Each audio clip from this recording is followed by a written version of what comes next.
All right, so what we're doing tonight, what we're gonna do, we're gonna figure out the best way to arrange a painting, many paintings, in your home to optimize the way that they look when you see them. So, first what you're gonna wanna do is buy a home. I don't have one of those. I live on this chair on which I reside and squat. And the rest of the floor in this area, I don't know if you can see it, but that's not mine. I don't own that. And so if I step on that, a small goblin type creature comes out of his area in the other corner of the room. I can see him now. He's watching me make this video. He comes over to me and he has this tiny wooden bat. It's like this long, and he just smacks me right on my kneecap 2 times. And I just don't like it at all, so I don't step on the floor. Anyway, you buy a home.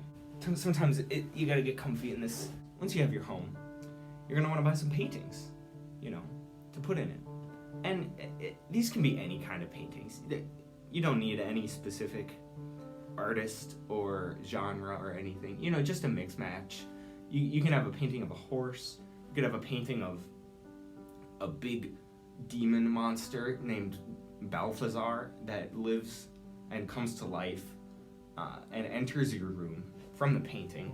It's basically like a portal to another dimension. And Balthazar comes out of it, and he steps into your room and he says, "You may have one wish." And he's like 8 feet tall with huge horns and a great big scythe, and he's all red and scaly, and he has a Brooklyn Dodgers hat on, and he says, "You may have one wish."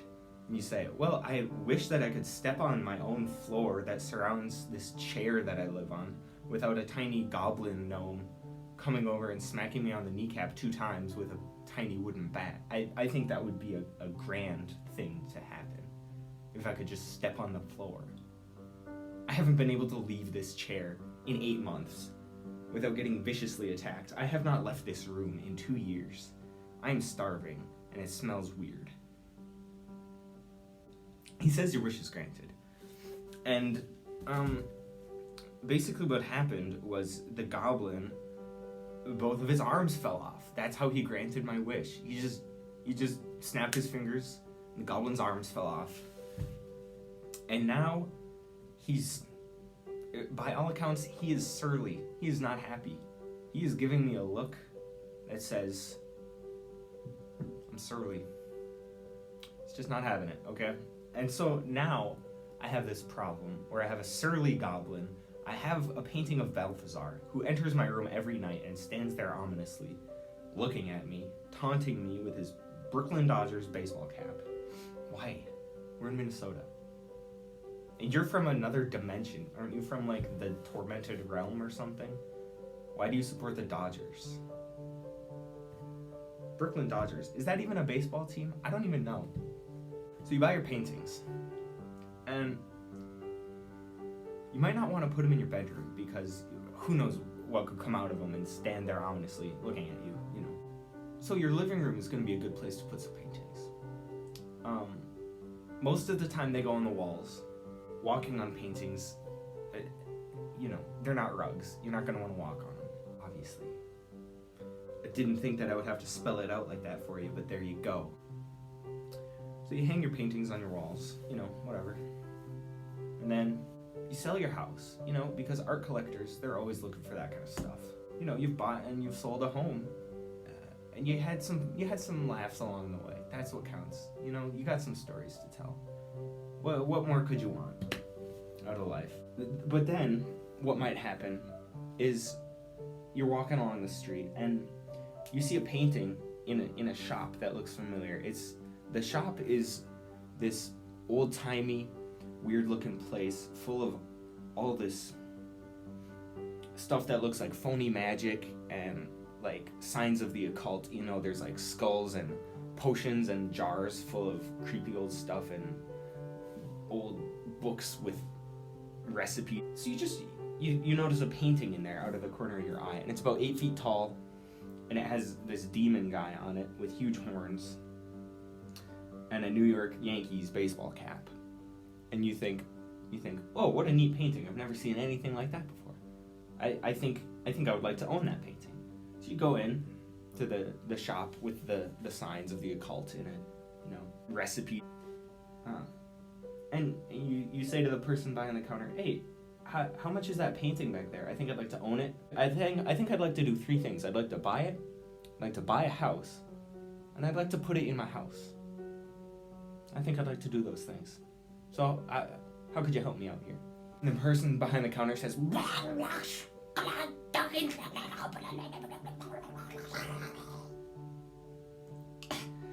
and they turn into a small frog, and they sit on the counter.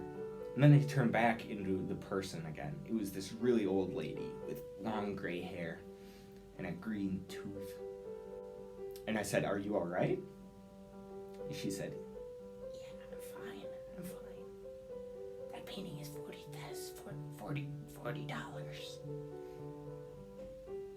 $40 for that thing? It's 8 feet tall. It's like as big as my wall is. But okay, I'll pay you $40 for that painting. What is it called? And she said, and she turned back into a frog. She did that whole thing like 2 times in a row. I didn't understand what she was going for. I thought she was sort of full of it. But I just let her, you know. So I pay her the $40. I give her two, you know, Andrew Jacksons. Here you go. On the counter. And I walk over and I just pick up the painting and take it outside. It's really heavy. It's sort of awkward, you know. It's about as big as my arms are, and so I just grab it by the wire that it hangs by, and I just drag it through the street, running over dogs and small children, fire hydrants, newspaper stands, garbage cans, anything in my way. I just run it right over. The painting, not that I'm looking at it, I'm carrying it face down, just obliterating everything in my path.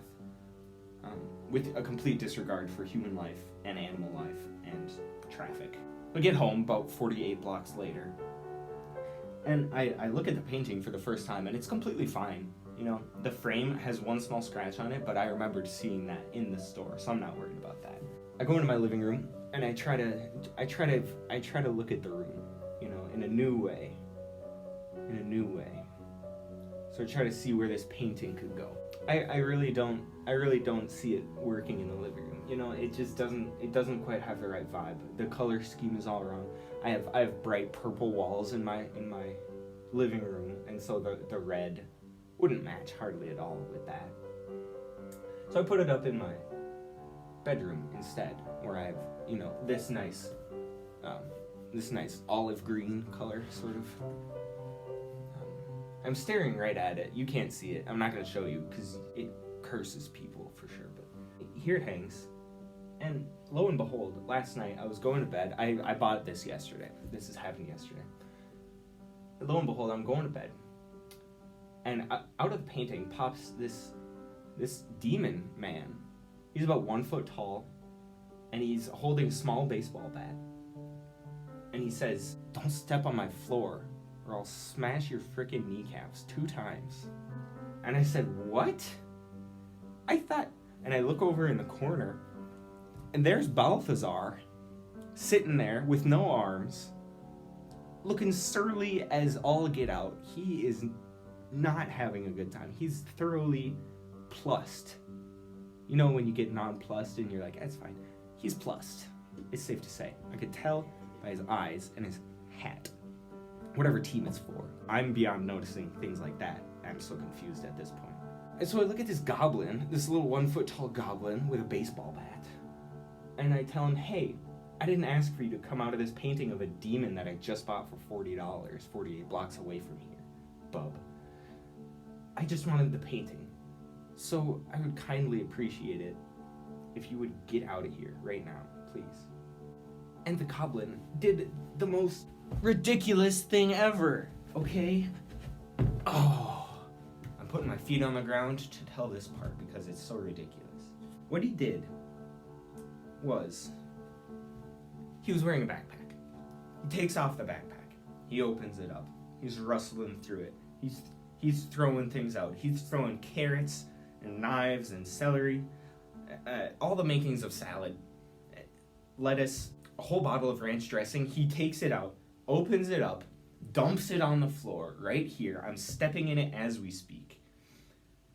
And he throws the bottle right at my head. Luckily, I dodge it with my ninja fast skills, which I've honed over the years. I don't know if you know this or not, but whenever I'm not eating food, I'm honing my ninja skills. So it's safe to say that they're pretty well honed by now. So I dodge the bottle like nothing, like psh. And he gets really angry at that because he was expecting that bottle to take me out, right? He was expecting me to be dead, and then he would be sitting here telling you this story. But his arm is weak, and he is small. So I picked him up by his tiny pointy hat, which was connected to his head. I don't know if you knew that or not, but it was connected to his head. That threw me for a loop for a second, not gonna lie. He managed to break free of me holding his hat. He swings around up over me and grabs me by the wrist. He's hugging my whole forearm right now at this point. He's hugging it and he's biting my thumb like ah, and I say ah, and I smack him against the wall. And the wall, when I hit it, it doesn't make that noise, okay? My hand goes through the painting. My hand goes through like a Super Mario 64 level. And I go, oh ho ho, what's this? So I get up and I look through the painting. I stick my head through, right? And I punch him in the face a couple more times to get him to stop biting my thumb. So now he's dazed, but still hanging on, but he's harmless. And so we're both looking through the painting. And what do we see? What do we see? We see the shop that was 48 blocks away. Yeah, we do. And in it, the old lady with the green tooth, she just has all these flies lined up on the countertop. The whole store is empty of people. It's full of all this random stuff, but empty of people. She has flies lined up. And she's doing the oddest thing. She's turning into a frog, eating a fly, and then turning back into a person over and over again. And I sit there watching her, and the gnome goblin, he's resuscitated a little bit. He's come back. I didn't hit him that hard, but I just sort of stunned him, you know. And so he's come back around, and now he's watching her too. He's interested. He's not angry at me anymore. He just wants to know what this lady's doing. And I sort of look at him, and I say, Giuseppe. I named him Giuseppe just then. I said, Giuseppe. He says, yes. I say, what is that old lady doing? And he says, I do not know. We should ask Balthazar. He might know. And I said, that's a good idea. So I peek my head back through the painting, and I look over at Balthazar, all armless, surly, real bad time. He's 8 feet tall, but he's crunched down into like a 2-foot little cube on the floor. And it's not a good look. So I say, hey, Balthazar, come here, look through this painting with us. And he gets up and he's like, I will look through this painting with you. And he comes over, and we all have our heads through, me and the gnome and Balthazar. We're looking through the painting at this lady. Just for minutes, just for 2 minutes.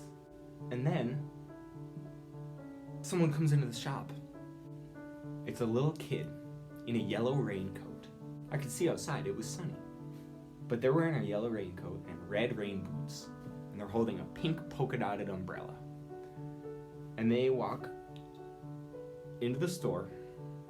They look at the lady at the counter. She's still turning into a frog and eating a fly and turning back into a person. The kid looks at her. Doesn't even seem fazed at all by that. That's just normal, whatever. Looks around the shop, you know, does a quick sees the painting and immediately walks over to it. And it's a girl, I could tell. She walks up to the painting and she like touches the frame of it a little bit.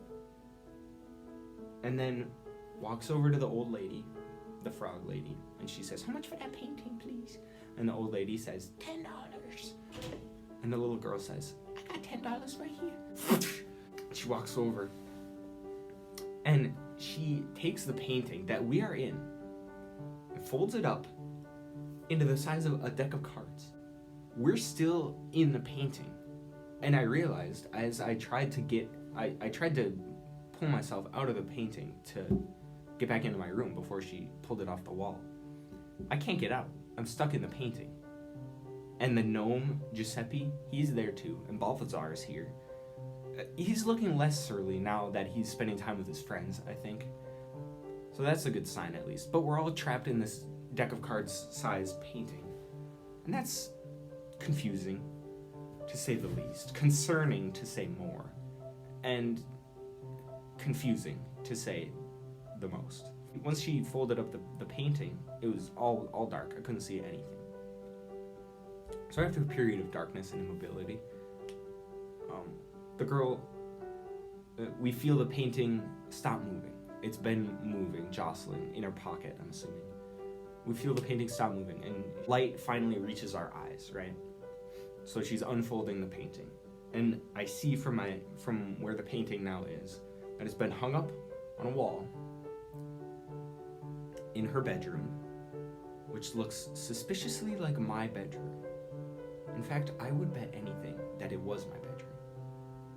And she took it, and she went back to my room in my house, and she put it up in my room. To be fair, I have to commend her, because she had the proper eye to see that it didn't belong in the frickin' living room. Thank goodness for that.